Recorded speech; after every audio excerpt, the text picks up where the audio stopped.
Lord willing, I'll make it to the completion of the book of Genesis to chapter 50. Genesis 45, Joseph reveals his identity. Joseph could stand it no longer. There were many people in the room, and he said to his attendants, "Out, all of you." So he was alone with his brothers when he told them who he was. Then he broke down and wept. He wept so loudly the Egyptians could hear him, and word of it quickly carried to Pharaoh's palace. "I am Joseph," he said to his brothers. "Is my father still alive?" But his brothers were speechless. They were stunned to realize that Joseph was standing there in front of them. "Please, come closer," he said to them. So they came closer, and he said again, "I am Joseph, your brother whom you sold into slavery in Egypt. But don't be upset, and don't be angry for yourselves for selling me to this place." This is a key verse here that's coming up. It was God who sent me here ahead of you to preserve your lives. Isn't that something? What a mindset to have when you essentially have been abandoned by those who you thought would protect you. You go through trials and tribulations in the place of your abandonment. Pretty sure there were many nights Joseph suffered, was in pain. Clearly, he's in touch with his emotions. So I'm pretty sure there were nights where he wept due to his trials that he experienced. But even through it all, he's able to give God the glory.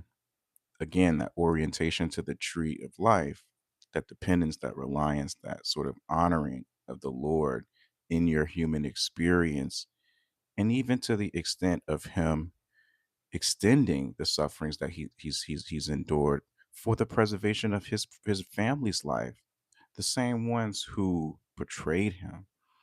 Okay, so a lot of character qualities and traits in here. Again, it was God who sent me here ahead of you to preserve your lives. This famine that has ravaged the land for 2 years will last 5 more years, and there will be neither plowing, nor harvesting. God has sent me ahead of you to keep you and your families alive and to preserve many survivors.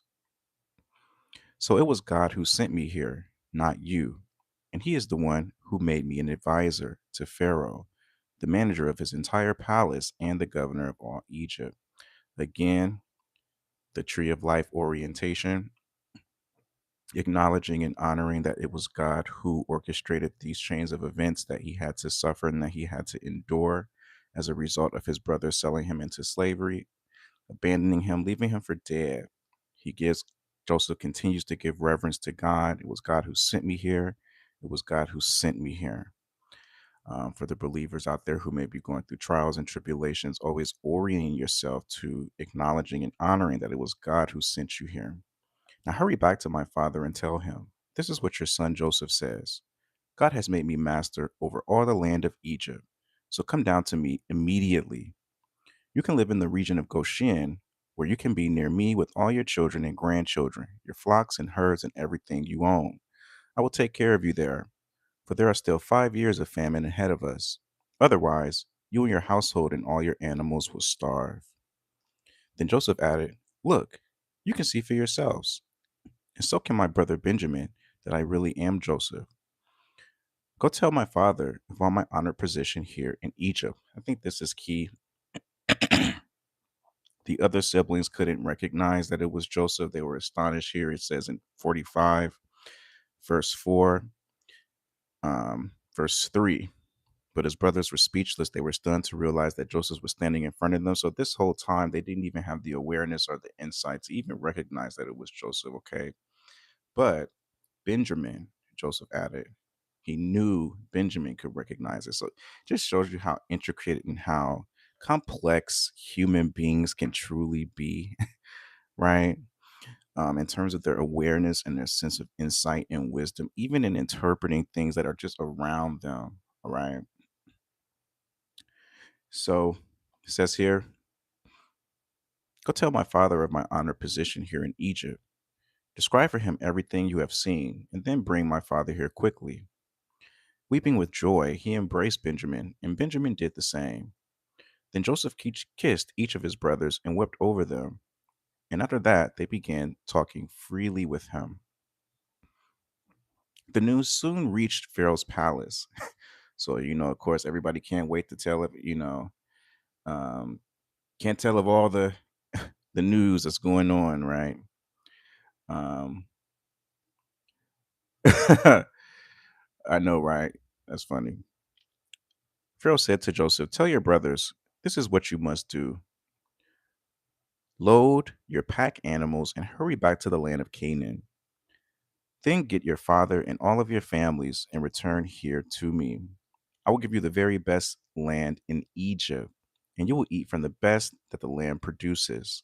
Then Pharaoh said to Joseph, "Tell your brothers, take wagons from the land of Egypt to carry your little children and your wives, and bring your father here. Don't worry about your personal belongings, for the best of all the land of Egypt is yours." So the sons of Jacob did as they were told. Joseph provided them wagons as Pharaoh had commanded, and he gave them supplies for the journey. And he gave each of them new clothes, but to Benjamin he gave 5 changes of clothes and 300 pieces of silver. He also sent his father 10 male donkeys loaded with the finest products of Egypt, and 10 female donkeys loaded with grain and bread and other supplies he would need on his journey. So Joseph sent his brothers off, and as they left, he called after them, "Don't quarrel about all of this along the way." And they left Egypt and returned to their father Jacob in the land of Canaan. "Joseph is still alive," they told him, "and he is governor of all the land of Egypt." Jacob was stunned at the news. He couldn't believe it. But when they repeated to Jacob everything Joseph had told them, and when he saw the wagons Joseph had sent to carry him, their father's spirits revived. I think that's interesting. Their father's spirits revive has an S on there. I don't know if that's a typo or I have to look into that. Then Jacob exclaimed, "It must be true. My son Joseph is alive. I must go and see him before I die." So Jacob set out for Egypt with all his possessions, and when he came to Beersheba, he offered sacrifices to the God of his father Isaac.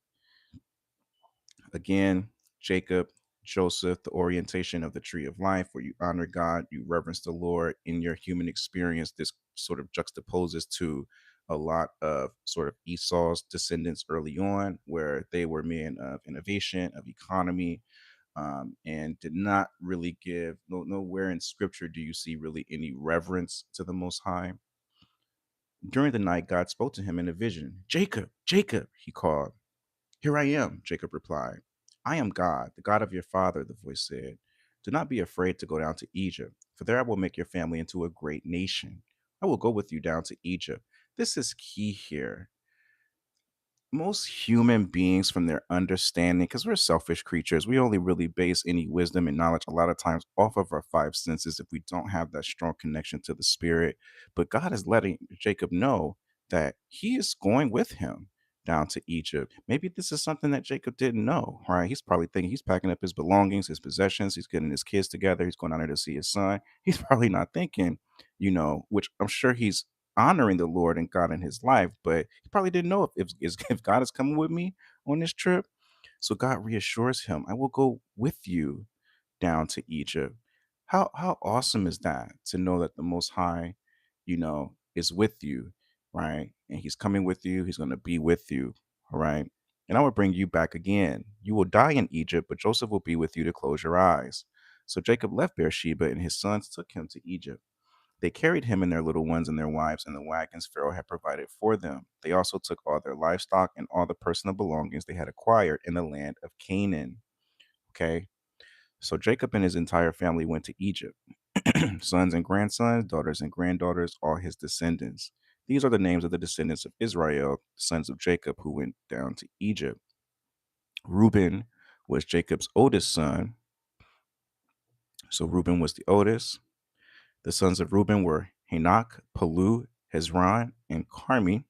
The sons of Simeon were Jemuel, Hymen, Ohad, Jachin, Zohar, and Shaul. Shaul's mother was a Canaanite woman. The sons of Levi were Gershon, Kohath, and Merari. The sons of Judah were Er, Onan, Shelah, Perez, and Zerah. Through and Onan had died, though and Onan had died in the land of Canaan. The sons of Perez were Hezron and Hamul. The sons of Ishkar were Tola, Puah, Hashub, and Shimron. The sons of Zebulun were Sarid, Elon, and Jaleel. These were the sons of Leah and Jacob who were born in Padan Aram, in addition to their daughter Dinah. The name of Jacob's descendants, male and female, the number of Jacob's descendants, male and female, through Leah was 33. The sons of God were Zephron, Hajai, Shuni, Esbon, Eri, Arodi, and Areli. The sons of Asher were Imnah, Ishva, Ishvi, and Beriah. Their sister was Sarah. Beriah's sons were Heber and Malchiel. These were the sons of Zilpah, the servant given to Leah by her father, Laban. The number of Jacob's descendants through Zilpah was 16. The sons of Jacob's wife Rachel were Joseph and Benjamin. Joseph's sons born in the land of Egypt were Manasseh and Ephraim. Their mother was Esnath, daughter of Potipharah, the priest of On. Benjamin's sons were Bela, Becher, Eshbel, Gera, Naaman, Ehi, Rosh, Mupim, Hupim, and Ard. These were the sons of Rachel and Jacob. The number of Jacob's descendants through Rachel was 14. The son of Dan was Hushim. The sons of Naphtali were Jeziel, Guni, Jezer, and Shalim. These were the sons of Bela, the servant given to Rachel by her father Laban. The number of Jacob's descendants through Bela was 7. The total number of Jacob's direct descendants who went with him to Egypt, not counting his sons' wives, was 66. In addition, Joseph had two sons who were born in Egypt. So altogether, there were 70 members of Jacob's family in the land of Egypt. As they neared their destination, Jacob sent Judah ahead to meet Joseph and get direction to the region of Goshen. And when they finally arrived there, Joseph prepared his chariot and traveled to Goshen to meet his father Jacob. When Joseph arrived, he embraced his father and wept, holding him for a long time. Finally, Jacob said to Joseph, "Now I am ready to die, since I have seen your face again and know you are still alive." And Joseph said to his brothers and to his father's entire family, "I will go to Pharaoh and tell him, 'My brothers and my father's entire family have come to me from the land of Canaan. These men are shepherds and they raise livestock. They have brought with them their flocks and herds and everything they own.'" Then he said, "When Pharaoh calls for you and asks you about your occupation, you must tell him, 'We, your servants, have raised livestock all our lives, as our ancestors have always done.' When you tell him this, he will let you live here in the region of Goshen, for the Egyptians despise shepherds." All right. So that's interesting to note. So it says here Jacob blesses Pharaoh. Then Joseph went to see Pharaoh and told him, "My father and my brothers have arrived from the land of Canaan. They have come with all their flocks and herds and possessions, and they are now in the region of Goshen." Joseph took 5 of his brothers with him and presented them to Pharaoh. And Pharaoh asked the brothers, "What is your occupation?" They replied, "We, your servants, are shepherds, just like our ancestors. We have come to live here in Egypt for a while, for there is no pasture for our flocks in Canaan. The famine is very severe there, so please, we request permission to live in the region of Goshen." Then Pharaoh said to Joseph, "Now that your father and brothers have joined you here, choose any place in the entire land of Egypt for them to live. Give them the best land of Egypt. Let them live in the region of Goshen, and if any of them have special skills, put them in charge of my livestock too." Then Joseph brought in his father Jacob and presented him to Pharaoh. And Jacob blessed Pharaoh. "How old are you?" Pharaoh asked him. Jacob replied, "I have traveled this entire earth for 130 hard years." See this? So despite the blessing and the lineage of Jacob and his descendants and the favor that was bestowed on him, it didn't exempt him from having you know um, hard life, right? It says here 130 hard years, right? It feels like that sometime when it just feels like it's just a hard life, for a lot of the believers and people who try to do the right thing. I can see why he would feel that way. "But my life has been short compared to the lives of my ancestors." Then Jacob blessed Pharaoh again before leaving his court. So Joseph assigned the best land of Egypt, the region of Rameses, to his father and his brothers, and he settled them there, just as Pharaoh had commanded. And Joseph provided food for his father and his brothers in amounts appropriate to the number of their descendants or dependents, including the smallest children. Meanwhile, the famine became so severe that all the food was used up. People were starving throughout the lands of Egypt and Canaan. By selling grain to the people, Joseph eventually collected all the money in Egypt and Canaan, and he put the money in Pharaoh's treasury. When the people of Egypt and Canaan ran out of money, all the Egyptians came to Joseph. Our money is gone, they cried, but please give us food or we will die before your very eyes. Joseph replied, since your money is gone, bring me your livestock. I will give you food in exchange for your livestock. So they brought their livestock to Joseph in exchange for food. In exchange for their horses, flocks of sheep and goats, and herds of cattle and donkeys, Joseph provided them with food for another year. But that year ended, and the next year they came again and said, we cannot hide the truth from you, my lord. Our money is gone, and all of our livestock and cattle are yours. We have nothing left to give you but our bodies and our land. Why should we die before your very eyes? Buy us and our land in exchange for food. We offer our land and ourselves as slaves for Pharaoh. Just give us grain so that we may live and not die, and so the land does not become empty and desolate. So Joseph bought all the land of Egypt for Pharaoh. All the Egyptians sold him their fields because the famine was so severe, and soon all the land belonged to Pharaoh. As for the people, he made them all slaves, from one end of Egypt to the other. The only land he did not buy was the land belonging to the priests. They received an allotment of food directly from Pharaoh, so they didn't need to sell their land. Then Joseph said to the people, look, today I have brought you and your land for Pharaoh. I will provide you with seed so you can plant the fields. Then, when you harvest it, 1/5 of your crop will belong to Pharaoh. You may keep the remaining 4/5 as seed for your fields and as food for you, your households, and your little ones. You have saved our lives, they exclaimed. May it please you, my lord, to let us be Pharaoh's servants. Joseph then issued a decree still infecting the land of Egypt that Pharaoh should receive 1/5 of all the crops grown on his land. Only the land belonging to the priests was not given to Pharaoh. Meanwhile, the people of Israel settled in the region of Goshen in Egypt. There they had acquired property and they were faithful, and their population grew rapidly. Jacob lived for 17 years after his arrival in Egypt, so he lived 147 years in all. As the time of his death drew near, Jacob called for his sons Joseph and said to him, please do me this favor. Put your hand under my thigh and swear that you will treat me with unfailing love by honoring this last request. Do not bury me in Egypt. When I die, please take my body out of Egypt and bury me with my ancestors. So Joseph promised, I will do as you ask. Swear that you will do it, Jacob insisted. So Joseph gave his oath, and Jacob bowed humbly at the head of his bed. One day, not long after this, word came to Joseph, your father is failing rapidly. So Joseph went to visit his father, and he took with him his two sons, Manasseh and Ephraim. When Joseph arrived, Jacob was told, your son Joseph has come to see you. So Jacob gathered his strength and sat up in his bed. Jacob said to Joseph, God Almighty appeared to me at Luz in the land of Canaan and blessed me. He said to me, I will make you fruitful and I will multiply your descendants. I will make you a multitude of nations, and I will give this land of Canaan to your descendants after you as an everlasting possession. Now I am claiming as my own son these two boys of yours, Ephraim and Manasseh, who were born here in the land of Egypt before I arrived. They will be my sons, just as Reuben and Simeon are. But any children born to you in the future will be your own. And they will inherit land within the territories of their brothers Ephraim and Manasseh.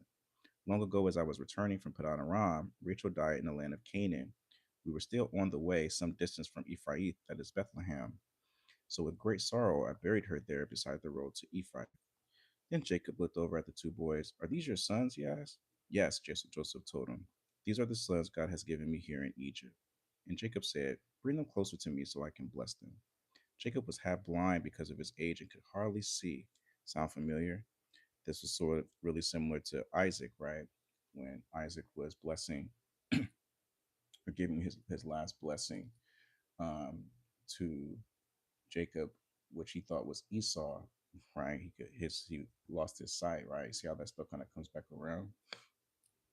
Jacob was half blind because of his age and could hardly see, so Joseph brought the boys close to him, and Jacob kissed him and embraced them. Then Jacob said to Joseph, I never thought I would see your face again, but now God has let me see your children too. Joseph moved the boys who were at their grandfather's knees, and he bowed with his face to the ground. Then he positioned the boys in front of Jacob. With his right hand, he directed Ephraim toward Jacob's left hand, and with his left hand, he put Manasseh at Jacob's right hand. But Jacob crossed his arms as he reached out to lay his hands on the boys' heads. He put his right hand on the head of Ephraim, for he was the younger boy, and his left hand on the head of Manasseh, but he was the firstborn. Then he blessed Joseph and said, so I think this is key here too. Um, right hand on the head of Ephraim, though he was the younger boy. So essentially, the right hand sounds like it's supposed to go on the oldest and the left on the youngest, but he did the opposite. All right.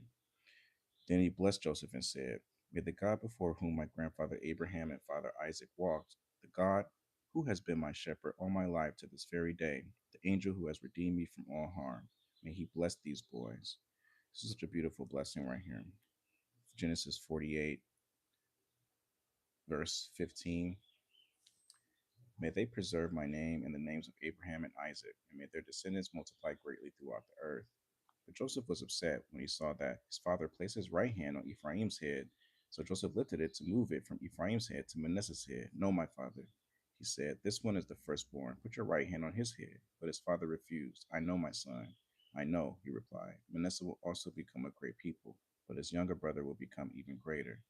Right? So this kind of goes back to what Jacob experienced early on, where he was the youngest to eat to what Isaac experienced, where he was the youngest to um where Isaac was blessing Esau and Jacob, and Jacob was the youngest, and the blessing was supposed to go to Esau, but Jacob was the greatest. So he kind of keeps that legacy, right, from his father Isaac.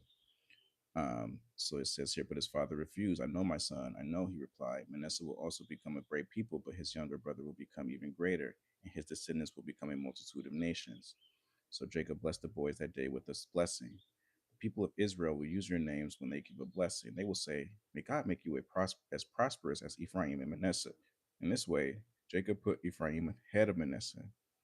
So this sibling order, sibling position thing was a very big deal here in the history of Israel here. Then Jacob said to Joseph, look, I am about to die, but God will be with you and will take you back to Canaan, the land of your ancestors. And beyond what I have given your brothers, I am giving you an extra portion of the land that I took from the Amorites with my sword and bow. Then Jacob called together all his sons and said, gather around me, and I will tell you what will happen to each of you in the days to come. So here, Jacob is giving a prophecy over his sons. Then Jacob called together all his sons and said, gather around me, and I will tell you what will happen to each of you in the days to come. Come and listen, you sons of Jacob. Listen to Israel, your father. Reuben, you are my firstborn, my strength, the child of my vigorous youth. You are the first in rank and its power, but you are as unruly as a flood. All right, we're going to revisit this in some later videos. You are unruly as a flood, and you will be first no longer. For you went to bed with my wife. You defiled my marriage couch. All right. This is Reuben. Simeon and Levi are two of a kind. Their weapons are instruments of violence. All right. May I never join in their meetings. May I never be a party to their plans. For in their anger, they murdered me in. All right. When they took revenge on their sister being raped. Right. And they crippled oxen just for sport. Right. So these these two, Simeon and Levi, right, would harm animals just for just for fun. Right. A curse on their anger, for it is fierce. A curse on their wrath, for it is cruel. I will scatter them among the descendants of Jacob. All right. So here you see how the descendants of Jacob will be scattered. All right. A lot of them will be displaced from a lot of the sort of like inheritance of the land of Canaan. All right. These descendants will be kind of scattered around. I will despise them throughout Israel. All right. Judah, your brothers will praise you. All right. You will grasp your enemies by the neck. All your relatives will bow before you. Judah, my son, is a young lion. All right. So here we have the first of the children of Jacob. Judah here is described as a lion. All right. A young lion. Judah, my son, is a young lion that has finished eating its prey. Like a lion, he crouches and lies down. Like a lioness, who dares to rouse him? The scepter will not depart from Judah. All right. I think this is really important. The scepter will not depart from Judah. So we'll elaborate on this. I'm put like a bookmark here. Nor the ruler's staff from his descendants. All right. Until the coming of the one to whom it belongs. All right. This is a foreshadowing for Jesus Christ when he comes. Okay. The one whom all nations will honor. All right. So Jacob is already aware of Jesus Christ, all right, in his return. He ties his foal to a grapevine, the coat of his donkey to a choice vine. He washes his clothes in wine, his robes in the blood of grapes. All right. His eyes are darker than wine, and his teeth are whiter than milk. Zebulun will settle by the seashore and will be a harbor for ships. His borders will extend to Sidon. Issachar is a sturdy donkey resting between two saddle packs. There's a lot of wisdom here in this sort of prophecy that I won't have enough time to go through today, but we'll talk about that. When he sees how good the countryside is and how pleasant the land, he will bend his shoulder to the load and submit himself to hard labor. Dan will govern his people like any other tribe in Israel. Dan will be a snake beside the road, a poisonous viper along the path that bites the horse's hooves, so its rider is thrown off. I trust in you for salvation, O Lord. God will be attacked by marauding bands, but he will attack them when they retreat. Asher will dine on rich foods and produce food fit for kings. Naphtali is a doe set free that bears beautiful fawns. Joseph is the foal of a wild donkey, the foal of a wild donkey at a spring, one of the wild donkeys on the ridge. Archers attacked him savagely. They shot at him and harassed him, but his bow remained taut, and his arms were strengthened. By the hands of the mighty one of Jacob, by the shepherd, the rock of Israel, may the God of your father help you. May the Almighty bless you with the blessings of the heavens above, and blessings of the watery depths below, and blessings of the breast and womb.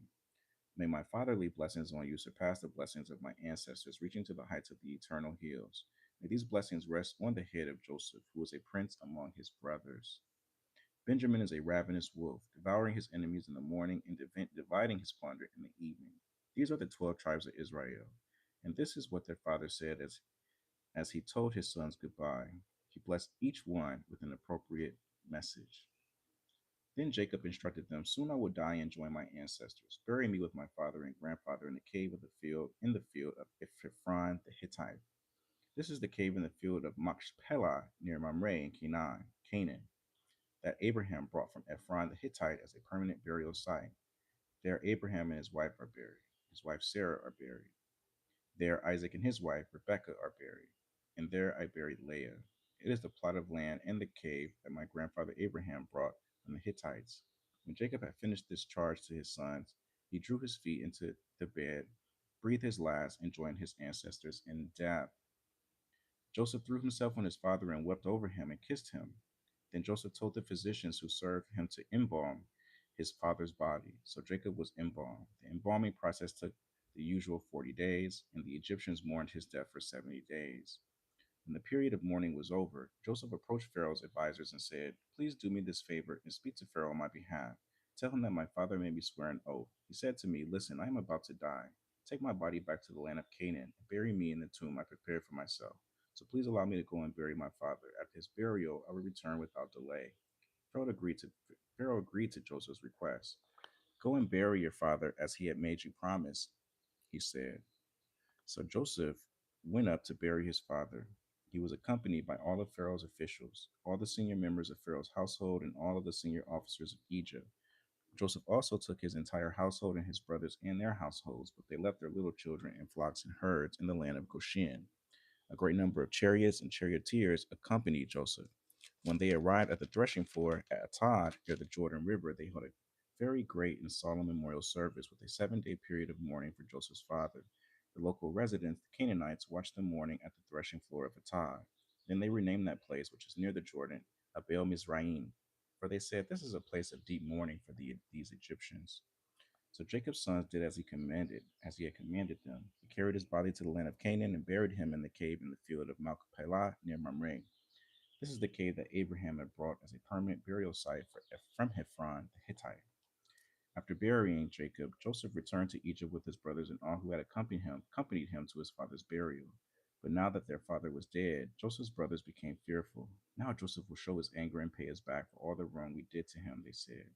So they sent this message to Joseph. Before your father died, he instructed us to say to you, please forgive your brothers for the great wrong that they did to you, for their sin is treating you so cruelly, for their sin in treating you so cruelly. So we, the servants of the God of your father, beg you to forgive our sin. When Joseph received this message, he broke down and wept. Then his brothers came and threw themselves down before Joseph. Look, we are your slaves, they said. But Joseph replied, don't be afraid of me. Am I God that I can punish you? You intended to harm me, but God intended it all for good, right? Romans 8:28. All things work out for good to those who love God. He brought me to this position so I could save the lives of many people. No, don't be afraid. I will continue to take care of you and your children. So he reassured them by speaking kindly to them. Remember Genesis 50:20. All right. Remember Genesis 50:20. All right. You intended harm to me or to harm me, but God intended it all for good. All right. If you have people who are out to get you, out to jeopardize or create obstacles for you, God is still going to turn it around for your good. So Joseph and his brothers and their families continued to live in Egypt. Joseph lived to the age of 110. He lived to see three generations of descendants of his son Ephraim, and he lived to see the birth of the children of Manasseh's son Machir, whom he claimed to be his own. Soon I will die, Joseph told his brothers, but God will surely come to help you and lead you out of the land of this land of Egypt. He will bring you back to the land he solemnly promised to give to Abraham, to Isaac, and to Jacob. Then Joseph made the sons of Israel swear an oath, and he said, when God comes to help you and lead you back, you must take my bones with you. So Joseph died at the age of 110. The Egyptians embalmed him, and his body was placed in a coffin in Egypt. You guys have a blessed day.